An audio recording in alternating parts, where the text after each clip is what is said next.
আসসালামু দর্শক, দুটি ভিন্ন ধরনের দুটি সংবাদ দিয়ে এই কন্টেন্টটা একটা আরএফিন আফরান নিশো এবং মেহজাবিন, আর একটা মাহিয়া সামিরা মাহি এবং আর একটা স্নিগ্ধা চৌধুরী। মেহজাবিন, সামিরা মাহি, স্নিগ্ধা চৌধুরী, তিনটা নায়িকাকে নিয়ে আজকের এই কন্টেন্টটা। তিনটা নায়িকাকে নিয়ে আলাপ করবো সমসাময়িক ঘটনা। আফরান নিশোকে নিয়ে, মেহজাবিনকে নিয়ে সুড়ঙ্গ ২ সিনেমাটা করবার একটা সম্ভাবনা তৈরি হয়েছে। একটা বাজ শোনা যাচ্ছে, চারদিকে একটা আলাপ উঠেছে। কিছু না হইলে তো আর আলাপটা উঠে নাই। কিছু ইনফরমেশন মানুষ জেনেছে, সেই জায়গা থেকে মানুষ এই কথাগুলো বলছে। অথবা অনেকেই অনেক পেজে বা অনেক মানুষ তাদের ইচ্ছা থেকেই লিখে ফেলে যে আচ্ছা, হ্যাঁ, আহ সুড়ঙ্গতে আফরান নিশো আর বেড়ে যাবে, নায়িকা হবে। এখন কথা হচ্ছে গিয়ে যে এটা সত্য হওয়ার পসিবিলিটিটা কতটুকু সেটা নিয়ে বেসিক্যালি আলাপ করব। এই খবর তো চাউর হয়ে গেছে যে সুড়ঙ্গ ২-এ মেহজাবিন নায়িকা হবে। প্রথমত, মেহজাবিনের হাজব্যান্ড আব্দুল্লাহ রাজীব একটা রোমান্টিক সিনেমা বানাবে। তো যেহেতু হাজব্যান্ড সিনেমা বানাবে, সেখানে ওয়াইফ নায়িকা হওয়ার সম্ভাবনা সবচেয়ে বেশি।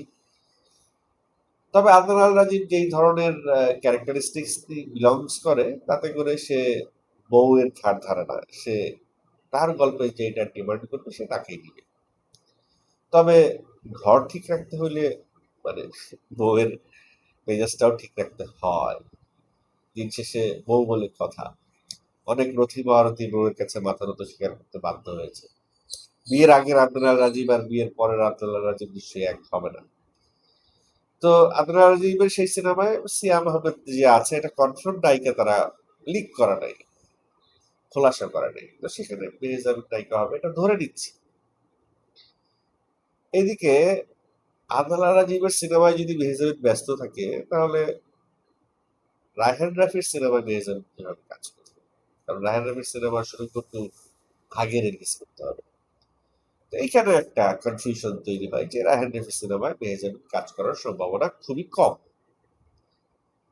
আবার রায়হান রাফির সঙ্গে এই মুহূর্তে কাজ করার জন্য যে কোনো নায়িকাই ওয়েট করছে। নাজিফা তুষি বলেন, প্রেশার কুকারে যারা ছিল রুমনি বলেন, বা প্রেশার কুকারে আরো একটা নায়িকা ছিল সিদ্ধা চৌধুরী, তারা কিন্তু ওয়েট করছে আফরান নিশোর সঙ্গে অভিনয় করবার জন্য। আবার আফরান নিশো, মেহজাবিন ছোট পর্দায় খুব জনপ্রিয় একটা জুটি, খুবই জনপ্রিয় একটা জুটি, এবং তাদের একটা সুন্দর কেমিস্ট্রি অলরেডি আছে স্ক্রিনে। সেই বিষয়টা যদি রায়হান রাফি ক্যাশ করতে চায়, তাহলে সে মেহজাবিনকেই কাস্ট করবে। সেই জায়গা থেকেই কিন্তু মেহজাবিন একটু আবার এগিয়ে থাকে সুরঙ্গ ২-এর কাস্টিং এ। তমাবুজা তো মারাই গেছে, তমাবুজা তো আর ফিরবে না। অথবা রায়হান রাফি যেটি করতে পারে সেটি হচ্ছে গিয়ে তানজিৎ সঙ্গে তার একটা রিউমার উঠেছিল যে তানজিৎ সঙ্গে সম্পর্কে আছে রায়হান রাফি। তানজিৎ হইতে পারে এই সিনেমার নায়িকা, হুনোস, কে হইতে পারে এখনো কিন্তু শিওর না। তবে সবকিছু তা সম্ভাবনার জায়গা থেকে মেহজাবিন একটু এগিয়ে আছে যে আফরান নিশো আর মেহজাবিন। শুধুমাত্র ঝামেলাটা কি, আদনান আল রাজীবের সিনেমাটা, যদি আদনান আল রাজীবের সিনেমায় মেহজাবিন নায়িকা হয়ে থাকে, তাহলে ওই সিনেমার শুটিং হয় এগিয়ে আনতে হবে, নয় পিছিয়ে নিয়ে যেতে হবে। এখন আদনান আল রাজীবও যদি একই সময়ে সিনেমাটার বা কাছাকাছি সময়ে সিনেমাটা রিলিজ দিতে চায়, তাহলে আমার মনে হয় না আদনান আল রাজীব ঘরের বউকে ছেড়ে দিবে। সেই ক্ষেত্রে রায়হান রাফি আহ খুব যে মেহজাবিনকে নিয়ে কমফোর্ট ফিল করবে কাজ করতে, সেটাও কিন্তু না। কারণ হচ্ছে দেখেন, মিডিয়াতে একটা ফ্যাক্ট আছে, প্রচলিত আছে যে ডিরেক্টর, এক ডিরেক্টর আরেক ডিরেক্টরের বউ নিয়ে কাজ করাটা খুব সহজে, একটু খুব সহজে করে না, একবারে যে করে না তা না, করে খুব সহজে। কিন্তু এক ডিরেক্টরের বউ নিয়ে আরেক ডিরেক্টর কাজ করে না, যদি না সেটা ডিরেক্টরের শিষ্য না হয়। যেমন ভাই ব্রাদার গ্রুপে নু- নুসরাত ইমরোজ তিশা, সারার ফারুকীর ওয়াইফ, তাকে নিয়ে সারার ফারুকীর শিষ্যরা কাজ করেছে। কিন্তু তিশাকে নিয়ে ফারুকীর বন্ধু বান্ধবরা বা তার সিনিয়ররা খুব একটা কাজ কিন্তু করে নাই, যতটা ভাই ব্রাদাররা করেছে। তো সেই জায়গা থেকে একটা ডিসকমফোর্টই কাজ করে কিনা আমি জানি না। আবার বলিউডে দেখেন, কাজল বিয়ে করার পর কাজলকে নিয়ে কিন্তু অন্য ডিরেক্টররা বা কাজলই বিয়ের পরে অন্য কোথাও খুব একটা কাজ করে নাই। তো বিয়ের পরে ডিরেক্টরের ওয়াইফ বা অ্যাক্টরের ওয়াইফকে নিয়ে খুব একটা কমফোর্ট ফিল করে না অন্য ডিরেক্টররা। এই জায়গা থেকে মেহজাবিনকে নিয়ে রায়হান রাফি কতটা কমফোর্ট ফিল করবে, কারণ যখন কোনো ডিরেক্টর কোনো নায়িকাকে নিয়ে সেটে কাজ করে তখন সেই নায়িকার সঙ্গে তার একটা, এটা একটা চর্চা, মানে গল্প, চর্চিত গল্প, যে সেই নায়িকার সঙ্গে ডিরেক্টরের একটা সম্পর্ক, একটা ভাবের বিনিময় বা একটা ভালো ফ্রেন্ডশিপ হয়, গুড ফ্রেন্ড, ওই জাস্ট ফ্রেন্ড হয়ে যায়। তো সেই জাস্ট ফ্রেন্ড হওয়ার সম্ভাবনা কিন্তু খুব কম, বা সন্দেহ তৈরি হওয়ার সম্ভাবনা খুব বেশি। আব্দুল আজিজ তার স্ত্রীকে রায়হান রাফির মতো একজন ডিরেক্টরের কাছে দেবে কিনা বা কাজ করবে কিনা এটা ভবিষ্যতে বলে দিবে। রায়হান রাফি এখন ম্যারেড না, সে একটা bachelor director, bachelor, eligible bachelor. সেই জায়গা থেকে রায়হান রাফির সঙ্গে মেহজাবিনের যদি কিছু একটা হয়ে যায়, বা হয় না যে আগুন আর বউ কাছাকাছি থাকলে কিছু একটা হবে।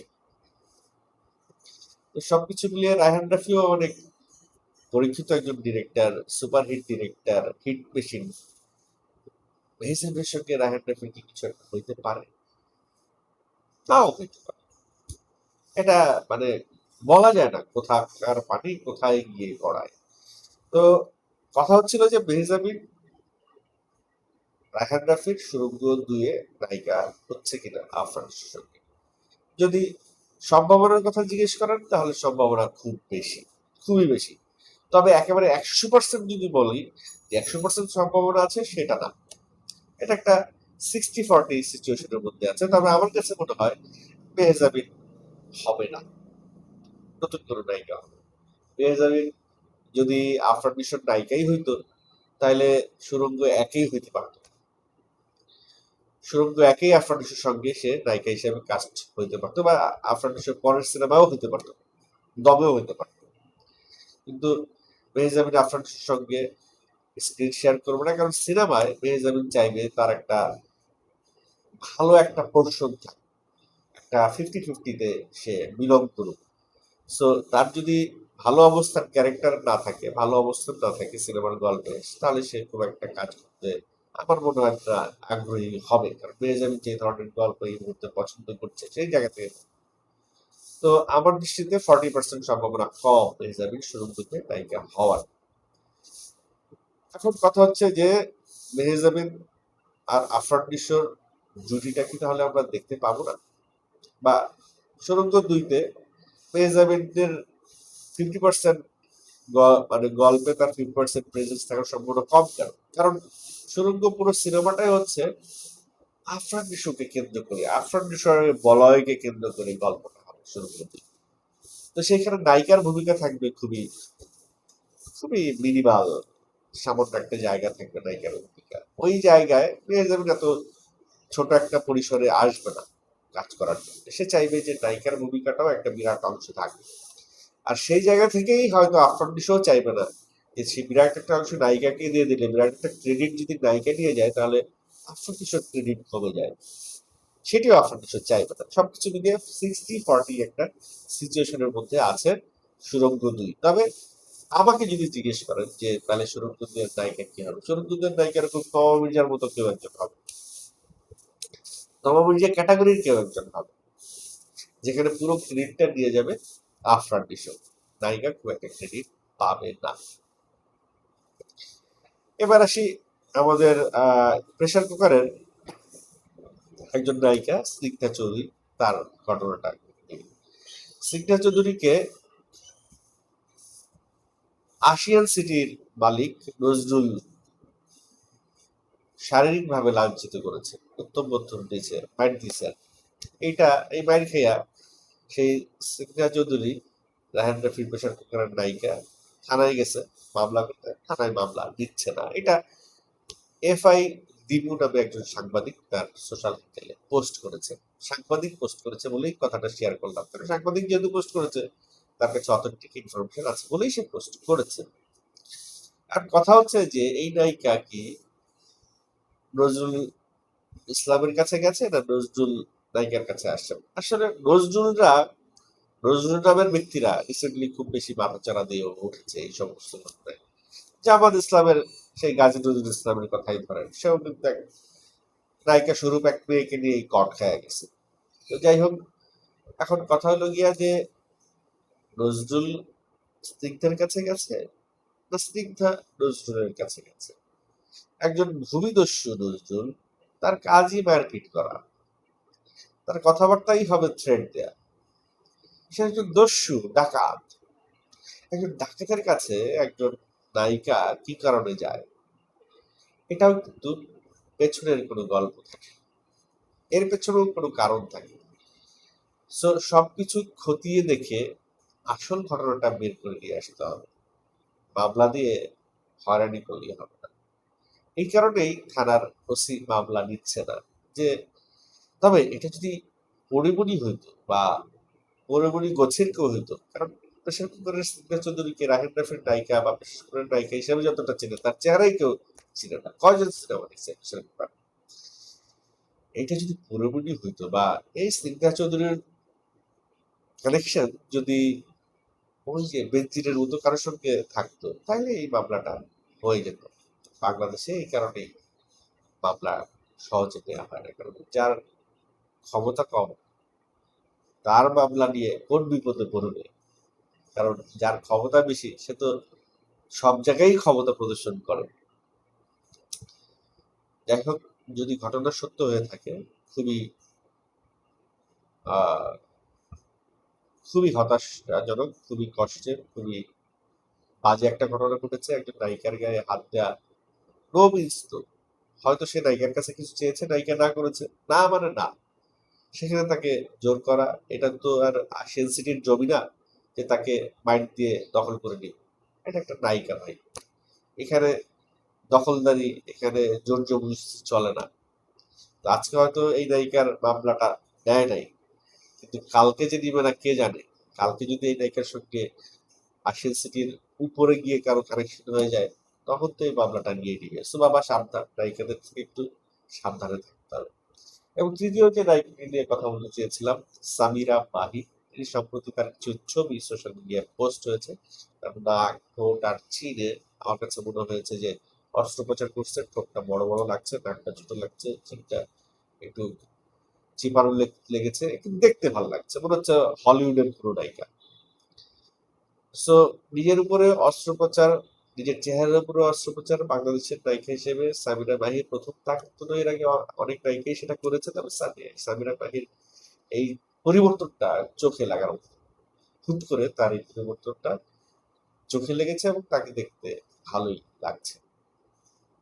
তো এই ছিল এই কন্টেন্টের আয়োজন। আমার কন্টেন্ট যারা নিয়মিত দেখেন তাদেরকে অসংখ্য ধন্যবাদ। আর যারা দেখেন কিন্তু সাবস্ক্রাইব করেন না, রিকোয়েস্ট থাকবে যদি সাবস্ক্রাইব করে দেন ভালো হয়, কারণ সাবস্ক্রাইব করতে কি লাগে না, পয়সা লাগে।